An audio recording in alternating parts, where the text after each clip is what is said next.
உலக தாய்மார்கள் அனைவருக்கும் இந்த சேனல் ஒரு வரம். உங்கள் ஆரோக்கியம் இயல்பானது. கடவுள் நமக்கு கொடுத்த எல்லா ஆர்கானுமே தன்னை தானே சரி பண்ணும். எல்லாமே, நாட் ஓன்லி லிவர். ஆனால் எல்லாம் உங்களுக்கு சொல்கிறது லிவர் தான் தன்னை தானே சரி பண்ணிக்கன்ட்டு கிடையாது. எல்லாமே, கண்ணு கூட தன்னை தானே சரி பண்ணிக்கும். நான் வச்சுன்னு கம்னு இல்லை. ஹாஸ்பிட்டல்லாம் எதை வச்சு பிழைக்குது அப்படின்னு கேட்டிங்கன்னா, உங்கள் ஓய்வு முறையை வச்சு தான் பிழைக்குது. படுத்து ரெஸ்ட் எடுப்பீங்கல்ல, ஹாஸ்பிட்டலில் என்ன இருக்கும்? பெரிய ஹாஸ்பிட்டலில் என்ன பெட் இருக்கும், ஏசி ரூம் இருக்கும், ஆக்சிஜன் நிறைய இருக்கும்.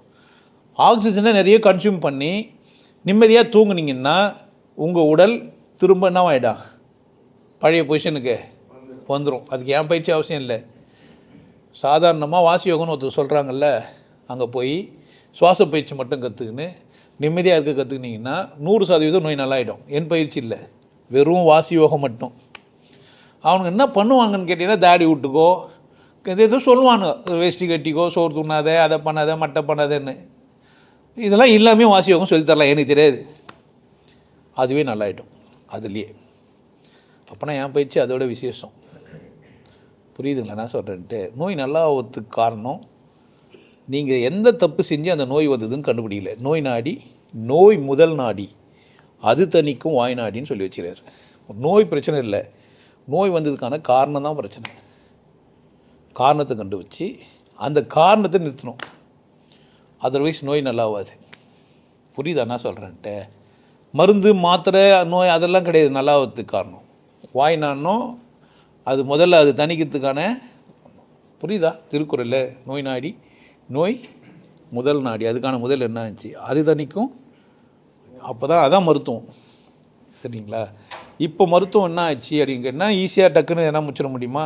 மருந்து ஊற்றி எதனா பண்ண முடியுமா? டயாலிசிஸ் பண்ண முடியுமான்னு. ஒன்ஸ் நீங்கள் டயாலிசிஸ் போயிட்டீங்க அப்படின்னா கிட்னி தன்னை மந்திரம். இவன் வெளியே என்ன பண்ணுவான்? டயாலிசிஸ் பண்ணுவான் அப்படின்னும்போது அதுக்கு தயாராகிடும். எதுக்கு? டயாலிசிஸ் தயாராகிடும். நீங்கள் வாரத்துக்கு ஒரு முறையோ, முதல்ல மாதத்துக்கு ஒரு முறை பண்ணுவீங்க, இல்லை வாரத்துக்கு அப்படி கொஞ்சம் கொஞ்சமாக போய் டெய்லியெல்லாம் பண்ணுற மாதிரிலாம் ஆகிடும். போக என்ன செய்யலை நீங்கள்? ஏன் வந்தது, அது எப்படி நிறுத்தணும்னு நீங்கள் பண்ணல. கிட்னி ஃபெயிலர்னு நீங்கள் போனீங்க, கிட்னி பிரச்சனைன்னு போனால் தண்ணி குடிக்காதேன்னு ஒரு டாக்டர். ஃபஸ்ட்டு தண்ணி குடித்தா தான் அது சரியாகும்.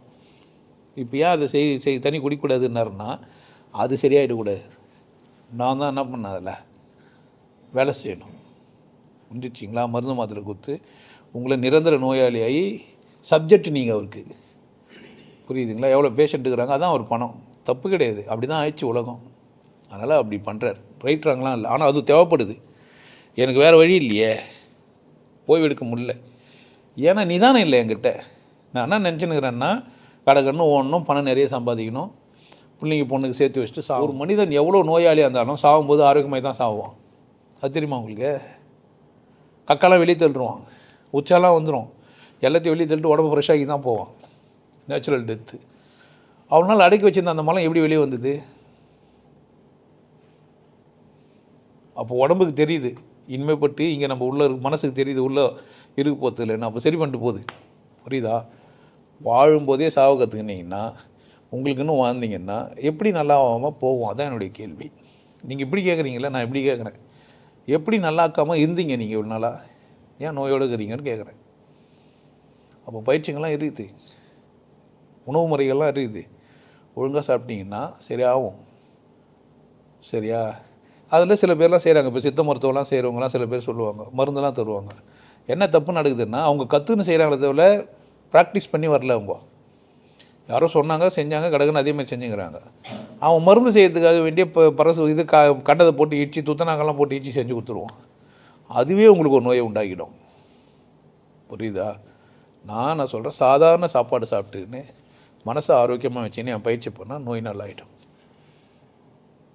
சரி, இதுக்கு சுற்றி வழிங்கள நான் இவ்வளோ பிரச்சனைகள் இப்படியெல்லாம் இருக்குது. இப்போ நான் உங்களுக்கு நேரடியாக பதில் சொல்கிறேன், பயிற்சி செஞ்சால் நல்லா ஆகிடுன்ட்டு. ஆகாது. ஏன் ஆகாது? பயிற்சி செஞ்சீங்க, சாப்பாடை மாற்றலை, சுற்றிக்கிறவங்க பேச்சு கேட்டீங்க, நல்லாவும். ஏன் கன்ஃபியூஸ் ஆகினுக்கிறீங்க? புரிஞ்சிடுச்சா? கம்முனே இருந்து நல்லா கம்முனு என் பயிற்சியை செஞ்சு நல்லா சாதாரணமாக சாப்பாடெலாம் சாப்பிட்டு ஆரோக்கியமாக இருந்தீங்கன்னா நோய் நல்லாயிடும். வேணால் டெஸ்ட் பண்ணிக்கலாம், என்கிட்ட பயிற்சி கூட எடுத்துக்குவானா, எல்லா மாத்திரை மதியம் கொஞ்சம் நேரம் எடுத்து வச்சுட்டு நிம்மதியாக தூங்கி கொஞ்சமாக சாப்பிட்டு சந்தோஷமாக இருந்து பாருங்கள், உடம்புல கொஞ்சம் மாற்றம் ஏற்படும். அதுக்கப்புறமா பயிற்சி கற்றுக்கலாம். இருந்தாலும் சொன்னது கரெக்ட் தான், ரொம்ப சந்தோஷமாக இல்லை, சந்தோஷமான பாட்டெலாம் பாடுவீங்களா? ரொம்ப பிடிச்ச பாட்டுண்ணா, உங்களுக்கு பிடிச்ச பாட்டு? பார்த்த முதல் நாளே அந்த பாட்டா? உன்னை சீக்கிரம் நல்லாயிடுவீங்க. பாட்டு தானே ஏன் சொன்னேன்னாக்கா அப்படி இல்லை, நீங்கள் எந்த மாதிரியான ரசிகர்னு ஒன்று இருக்குது, உடனே ஒத்துக்கிற ஆள் நீங்கள், அதனால் அந்த பாட்டு பிடிச்சிக்குது. அந்த பண்பு தான் ஜெயிச்சிடலாம்.